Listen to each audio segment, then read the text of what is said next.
Allez, causons. Bonjour auditeurs, c'est conseiller 97.9. Le mail, tu te rappelles le mail? Je ne me rappelle plus le mail, c'est...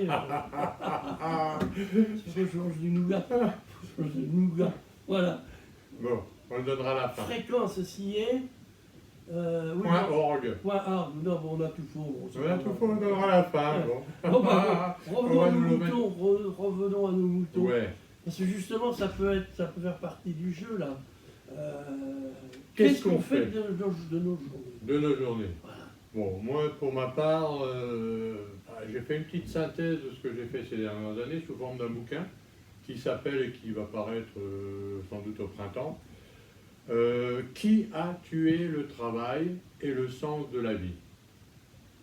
Ça me permet simplement, en faisant une rétrospective, de me projeter et d'envisager des esquisses de solutions pour sortir de ce contexte absolument délétère où, un, on n'a plus trop envie de bosser, deux, on ne sait pas ce qu'on fait, on ne sait même plus pour qui on bosse, et quand on bosse, on est taxé à mort. Bon, on ne va pas en rester là non plus, mais ça contribue à cet état des lieux.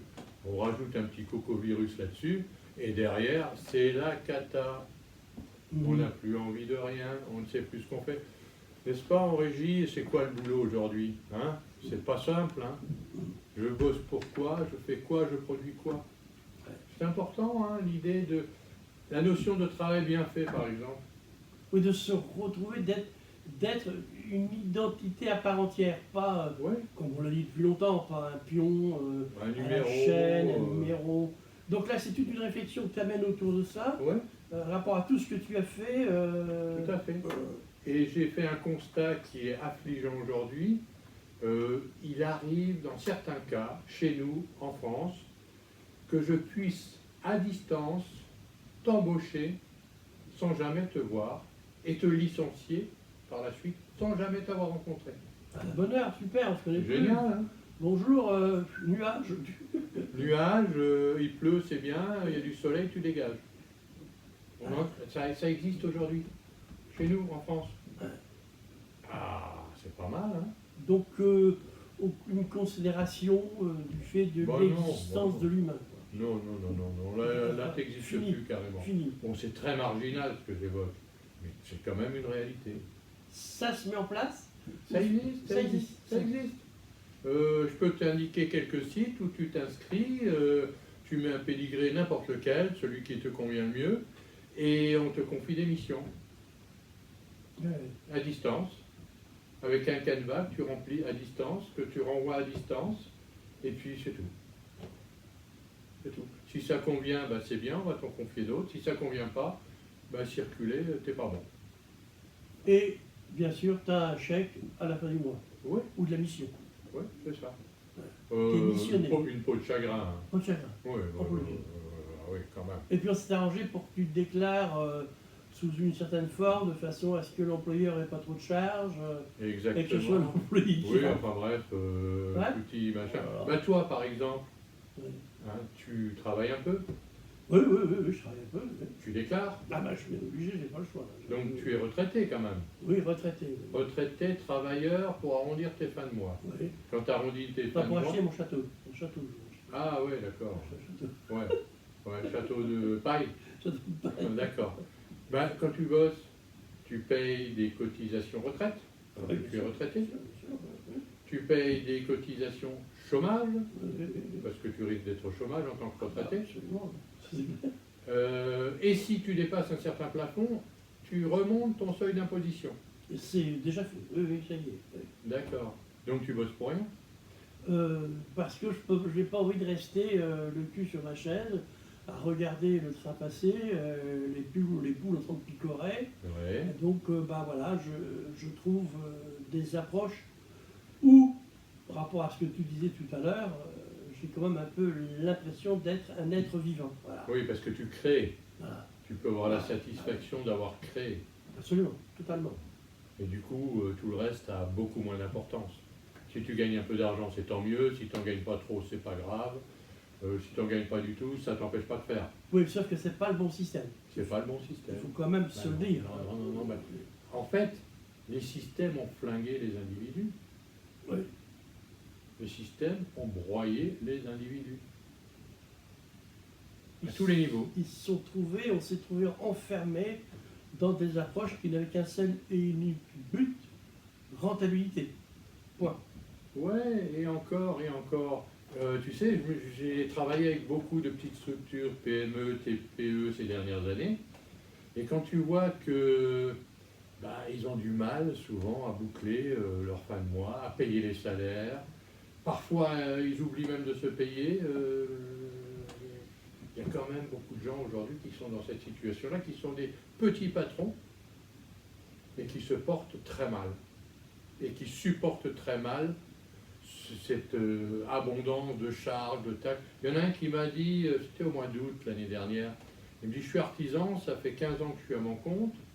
Sur le dernier quinquennat, pas celui en cours, j'ai perdu 10% de mon bénéfice du fait des charges, des taxes qui ont augmenté, etc. Et du coup, il ne veut plus embaucher, et du coup, il travaille tout seul aujourd'hui, alors qu'il aurait pu avoir 2-3 salariés avec lui. Ça voudrait dire qu'en fin de compte, on s'éloigne un peu de notre sujet, mais Oui. c'est quand même intéressant.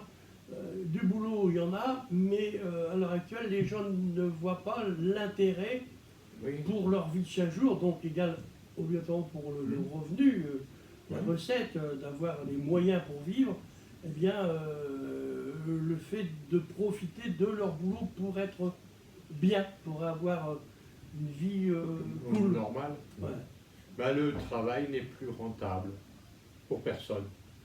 Si, pour les groupes, bien évidemment. Ah. C'est autre chose. Oui. On reviendra là-dessus, si on part sur là-dessus. Oui. On quitte notre sujet là, parce que c'est vrai que c'était un petit peu qu'est-ce qu'on fait nous pendant ce temps coco là. Pour toi qui crée un bouquin, moi je pars aussi dans des animations à l'extérieur pour rencontrer des gens à travers un tas de choses, la création, les sculptures. Nous, on a eu la chance et on possède cette chance d'avoir, bien par le fait de notre vie, eu beaucoup de contacts, eu beaucoup d'occasions pour apprendre des choses. Donc on arrive à se les rendre, même dans cette période très difficile, encore existantes. Mais pour d'autres gens, il n'y a plus rien. Il n'y a plus rien. Qu'est-ce qu'il faut? Mais tu sais, j'ai analysé les générations 20 ans, 40 ans, 60 ans. À 20 ans, tu es débutant et on te demande d'être opérationnel. Donc déjà, c'est un peu agaçant. Et à 20 ans, tu as la niaque en principe. Enfin, sauf si tu es pollué aux séries, aux jeux, au McDo et compagnie. Ça, c'est une partie de cette génération-là. Mais la plupart ont envie d'eux. On est d'accord? Oui, mais bon, qu'est-ce qu'ils font? On attend d'eux plus que ce qu'ils sont capables de fournir. Et puis tu as les cadres derrière qui viennent les bloquer parce que les cadres, ils ont peur pour leurs fesses. On se trouve dehors parce que il faut des mecs rentables et qu'on va payer moins cher. Oui, bien sûr. Faut quand même toujours. Il ne faut pas oublier. Bien sûr. Un petit jeune de 20 ans, 25 ans, quand il arrive, on va donner 10 ou 30% de moins. Le vieux schnock, lui, on dit, mon pote, tu coûtes trop de pognon. Tu coûtes trop cher. D'heures, hop. Donc il a des jetons, le gars de 40 ans. Il ne bouge plus. Alors qu'il devait être le relais entre ceux qui sortent et ceux qui arrivent. Non. Oh là, surtout, je lève pas le petit doigt parce que c'est risqué, c'est dangereux. Alors nous, là, on a dit tout à l'heure, on s'occupe parce qu'on a la chance d'avoir plusieurs clés, un bon trousseau, donc voilà. Alors, on observe, on regarde, alors on va un peu dans la foule, moi c'est mon cas quand même, dernièrement sur Paris, mais on fait attention, mais on arrive à prendre du recul, c'est-à-dire à ne pas s'enfermer dans une bulle toxique, parce que je possède une dynamique m'ouvrant ce plaisir à être, tout en étant prudent rapport à mes faits et gestes. Voilà. Bon. Mais quand même, je ne vais pas faire tout ce que je faisais auparavant, l'année dernière par exemple, parce qu'il y a cette chose qui est là et qui bloque beaucoup d'initiatives. Pour moi. Mais pour d'autres gens, j'ai quand même un peu l'impression que eux, là, moi je les rencontre quand je vais faire les courses dans le distrib ou à l'épicerie ou chez le boulanger. Que ça y est, ils sont complètement. Alors, il y a de ça 1 an ou 2 ans, lorsqu'ils avaient 70 ans, ils étaient encore un peu confiants, ils avaient le sourire. Ils pensaient qu'il y avait encore ils avaient de beaux jours devant eux. Et là, on a l'impression qu'ils sont toujours en train de pleurer de la peur. La peur est là, la peur les envahit. Et on leur dit sans arrêt, c'est les gens qui ont plus de 70 ans qui meurent comme des mouches, les uns derrière les autres. C'est catastrophique. Parce que nous aussi, on est devant la même chose, vu notre âge. Évidemment. Évidemment. Bon, après, c'est peut-être aussi fond. Il y a un truc qui m'a choqué des voisins directs. Hein, donc, je devrais voir pratiquement 1 fois par jour. Je ne les vois plus. Et quand je les vois, ils arrivent, ils sont heureux, ils ont besoin de parler, comment tu vas, machin, etc. Et ils te disent, je suis content d'avoir pu parler parce que j'en ai marre de la télé, j'en ai marre de ceci. C'est des Anglais. Hein. Bon, des Anglais qui sont très français d'ailleurs, mais bon, bref, peu importe. Mais qui te disent, heureusement que tu es là, je peux te parler, je peux parler parce que je ne parle plus. Je ne parle plus. À part parler à ma femme, ça s'arrête là. Ça fait un peu court quand même. Hein. Non, mais c'est... ce qui est très, très ambigu dans notre réflexion, oui, dans nos approches du vivre, notre époque, cette époque, ces jours pollués, polluants, tourmentés, c'est que, on l'a déjà dit, mais il faut le redire, on ne sait pas comment aborder cela pour pouvoir se sortir de cet enfermement, une sorte de cette sclérose, quoi. On est complètement sclérosé.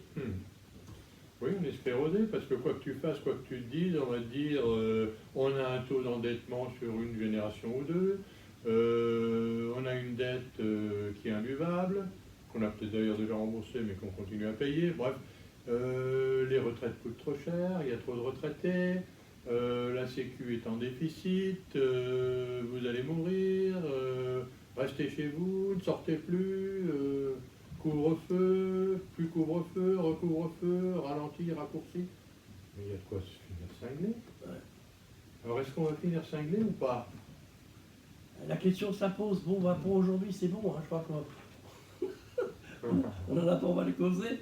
Donc on se retrouvera une prochaine fois pour continuer, peut-être encore aller plus loin dans cette discussion, parce qu'on va pas assez loin, je trouve, moi. Non, et le fait qu'on reste toujours un peu en surface, eh bien, on laisse le lait bouillir et passer par-dessus la casserole, quoi. Et à la fin, ça éteint le gaz et ça peut être dangereux. Et nous finissons par le regarder déborder, ce qui est grave. Je pense qu'il faut réagir un peu. Faut que ça cause. À suivre. Bye bye.